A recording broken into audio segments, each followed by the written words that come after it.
मैंने इस देश की महिलाओं, आदिवासियों, दलितों और पिछड़ों के सम्मान की बात क्या उठाई। एक वर्ग विशेष के लोग मेरे पीछे हत्या की साजिश में लग गए। कोई मेरा सिर काटने के लिए 21 लाख तो कोई 51 लाख की सुपारी दे रहा है। कोई जीभ काटने के लिए 5 लाख तो कोई 11 लाख की सुपारी दे रहा है। कोई हाथ काटने के लिए, कोई कान काटने के लिए, कोई नाक काटने के लिए, और कोई हत्या करने की बात कर रहा है। तो स्वाभाविक रूप से यह साधु वेश में जो आतंकवादी और आपराधिक चेहरे हैं, सरकार को चिन्हित करके उनके खिलाफ कड़ी कार्रवाई करनी चाहिए थी, एफआईआर दर्ज करानी चाहिए थी। स्वतः संज्ञान लेते हुए ऐसे बयान देने वालों को, जिन्होंने सार्वजनिक बयान दिया, इलेक्ट्रॉनिक प्रिंट मीडिया के सामने बयान दिया, बयान देते हुए उनकी फोटो भी है, और उसके बावजूद सरकार के कान पर जूं नहीं रेंग रही है, इसका मतलब है भाजपा प्रदेश की सरकार और केंद्र की सरकार मेरे हत्या की साजिश करने वालों के साथ शामिल है। भाजपा सरकार मेरी हत्या कराना चाहती है, और इसीलिए ऐसे घटिया बयान देने वालों के खिलाफ भी सरकार किसी प्रकार की कार्रवाई करने से कतरा रही है। हमने अपना सुरक्षा संबंधी पत्र एक बार नहीं 2-2 बार दे दिया है। एक पत्र माननीय प्रधानमंत्री जी को और एक पत्र महामहिम राष्ट्रपति जी को, साथ ही साथ हमने उत्तर प्रदेश के प्रमुख सचिव गृह को भी इस आशय का पत्र दिया।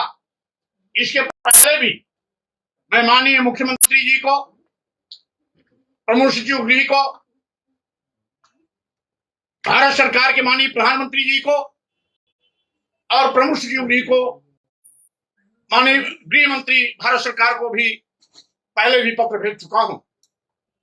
अभी हाल में जो मैंने पत्र भेजा उसकी प्रति साख आपके संलग्न आपके सामने है। जैसा कि मैंने महामहिम राष्ट्रपति जी, प्रधानमंत्री जी और उत्तर प्रदेश के प्रमुख सचिव गृह को भेजा कि ऐसे हत्या करने वाले, सिर काटने के लिए सुपारी देने वाले, जीभ काटने वाले की सुपारी देने के लिए, नाक कान हाथ काटने वालों के खिलाफ कड़ी कार्रवाई हो, लेकिन सरकार ने अभी तक कोई कार्रवाई नहीं हुई। नतीजा है इस प्रकार की साजिश करने वालों का हौसला बुलंद है। और कल एबीपी न्यूज के कॉन्क्लेव में भी ऐसे ही चेहरे वहां शामिल थे जिन्होंने मेरा सिर तलवार से कलम करने का कसम खाया था, जिसने मेरा सिर कलम करने के लिए 21 लाख रुपए की सुपारी देने की बात की थी। ऐसे चेहरे भी वहां मौजूद थे। मैं यहां बैठ करके टीवी का कंटेंट देख रहा था, और जब मुझे अवगत हुआ कि यहां इतने लोग बैठे हुए हैं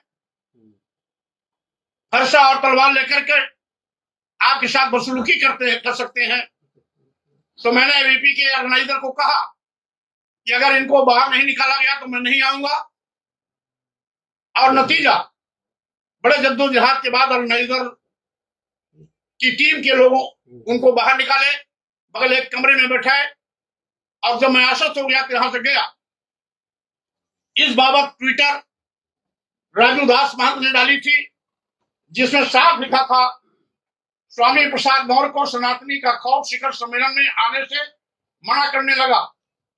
पहले वहां राजू दास को वहां हटाओ, तब मैं कार्यक्रम में आऊंगा। ये राजू दास का ट्विटर है।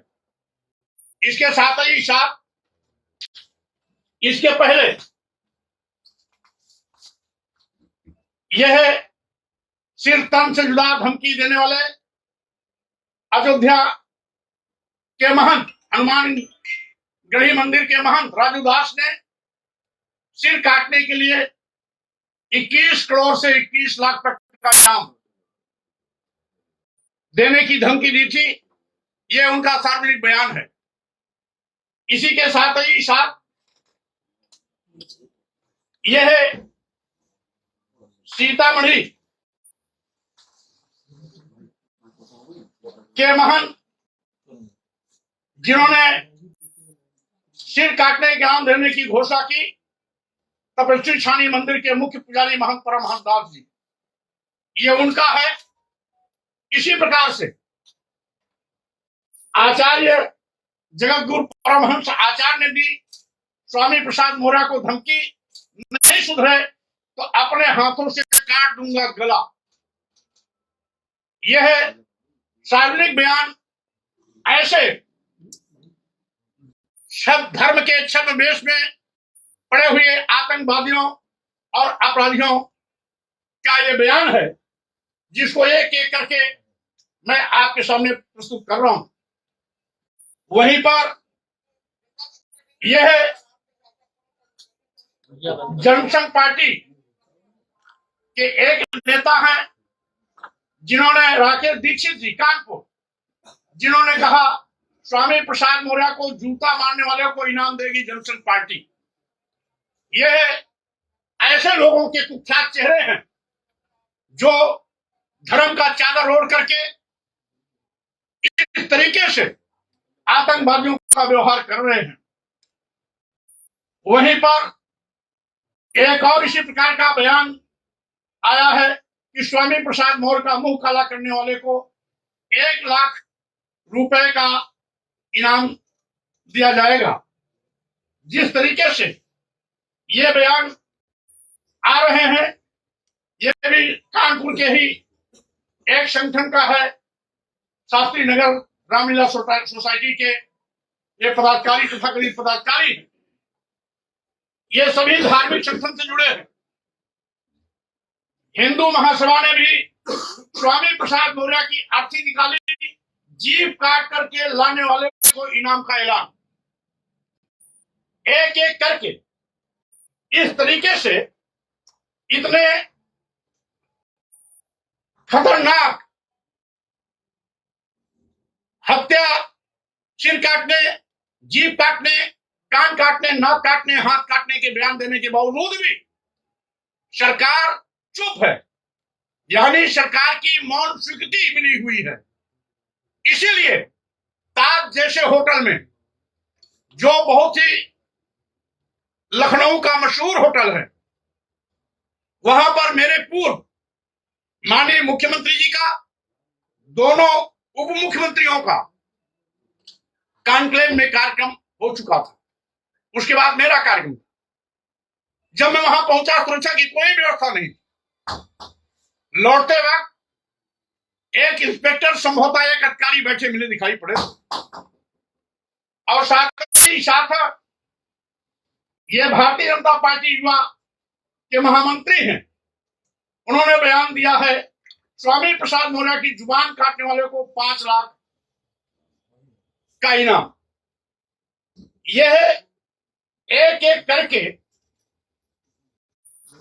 आज जिस तरीके से बयानों की झड़ी लगी है, उसको देखते हुए हम केवल इतना ही कहना चाहते हैं, अगर सरकार की मंशा साफ है, सरकार का इनको संरक्षण नहीं मिला है, तो सरकार इनके खिलाफ अभी तक कार्रवाई क्यों नहीं की? अगर कार्रवाई नहीं किया है तो इसका मतलब है मेरी हत्या की साजिश में भाजपा सरकार शामिल है। आपके चैनल की मीडिया के माध्यम से मैं पूरे देशवासियों से इस बात की अपील करता हूं कि आप सब शांति बनाए रखेंगे। मेरे ऊपर कितना भी हमला हो, कितना भी धमकियां क्यों ना आए, सरकार भी क्यों न शामिल हो, मैं महिलाओं के सम्मान, आदिवासियों, दलितों, पिछड़ों के सम्मान की बात अगर उठाई है तो पीछे कदम नहीं हटाऊंगा। अंतिम सांस तक मैं महिलाओं, आदिवासियों, दलितों और पिछड़ों के सम्मान की बात को उठाता रहूंगा। धर्म की आड़ पर इनको नीच, अधम,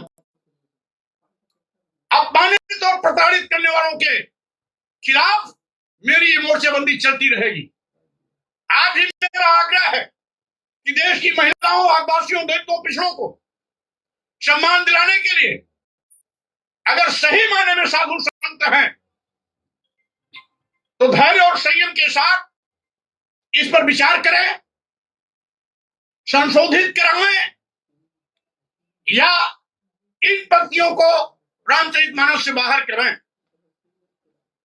हम सभी धर्मों में आस्था रखते हैं, सभी संतों, धर्म गुरुओं का मैं सम्मान करता हूं, लेकिन आतंकवादी भाषा बोलने वाले साधु वेश में जो छिपे हुए खूनी भेड़िए हैं, उनको मैं साधु संत की कतार में नहीं मानता।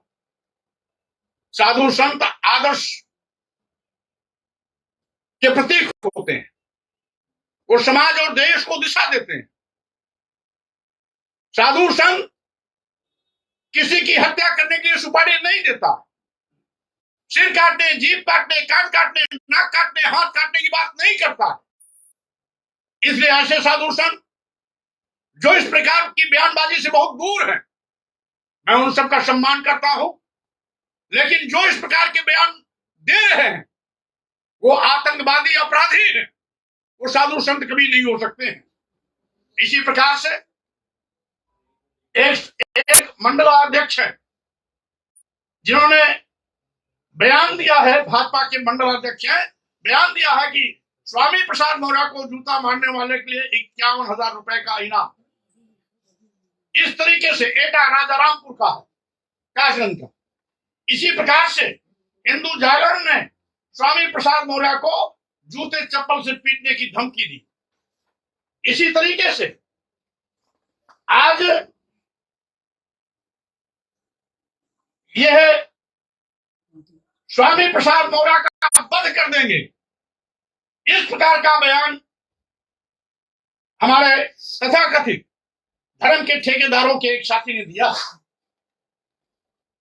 संदीप आचार्य ने धमकी दिया कि स्वामी प्रसाद मौर्य को बम लगा करके ब्लास्ट करके खत्म कर दो। यह इनका असली चरित्र है और यही साधु संत, तथाकथित साधु संत कहते हैं कि मौर्य जी हमको आतंकवादी कहते हैं, अपराधी कहते हैं।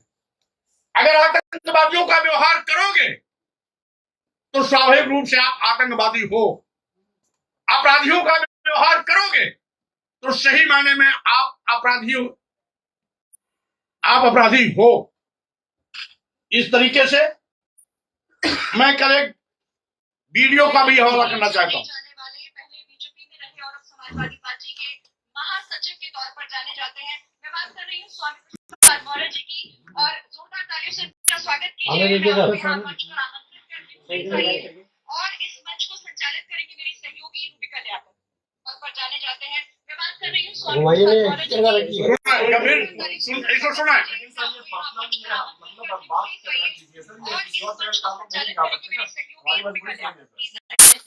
मैं वही दे रहा हूँ। नहीं सर, ये किसी और चैनल का है।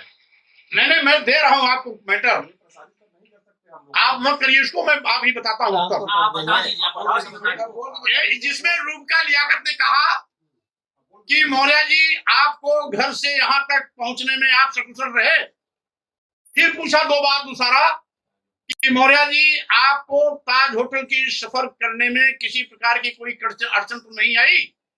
उनका इस प्रकार का पहला प्रश्न पूछना कहीं न कहीं जो कल का घटनाक्रम हुआ उसमें उनकी संलिप्तता और संलिप्तता दिखाई पड़ती है, जिसकी सूचना मैंने एबीपी के हेड को कल ही रात में भेज दिया है। तो इस तरीके से एक साजिश के तहत मैं देश की महिलाओं, आदिवासियों, दलितों, पिछड़ों के सम्मान की बात न करूं, इसलिए एक वर्ग विशेष के यथास्थितिवादी ताकतें मिलकर के मेरी हत्या की साजिश में लगी हुई हैं। इस हत्या की साजिश में भाजपा सरकार की भी संलिप्तता है। प्रदेश सरकार और केंद्र सरकार दोनों संयुक्त रूप से इस साजिश में शामिल हैं। अगर शामिल नहीं होते तो दो दो बार सुरक्षा हेतु प्रतिवेदन देने के बाद अभी तक कोई कार्रवाई न होना और इस प्रकार की धमकी देने वाले साधु वेश में आतंकियों अपराधियों के खिलाफ एफआईआर न करना, उनको जेल न भेजना, उनके खिलाफ किसी प्रकार की कानूनी कार्रवाई न करना, इस बात का प्रतीक है कि यह कभी भी मेरी हत्या करा सकते हैं। लेकिन फिर भी मैं किसी की बंदर घुड़की, धमकी और हत्या की साजिश से डरने वाला नहीं हूं। जो मैंने अभियान उठाया है कि धर्म की आड़ में महिलाओं, आदिवासियों, दलितों और पिछड़ों को नीच, अधम, अपमानित और प्रताड़ित नहीं करने दूंगा, ये बात सम्मान दिलाने तक चलती रहेगी। जब तक देश की महिलाओं, आदिवासियों, दलितों और पिछड़ों को सम्मान नहीं मिलता, तब तक मेरी आवाज उठती रहेगी। बहुत बहुत धन्यवाद।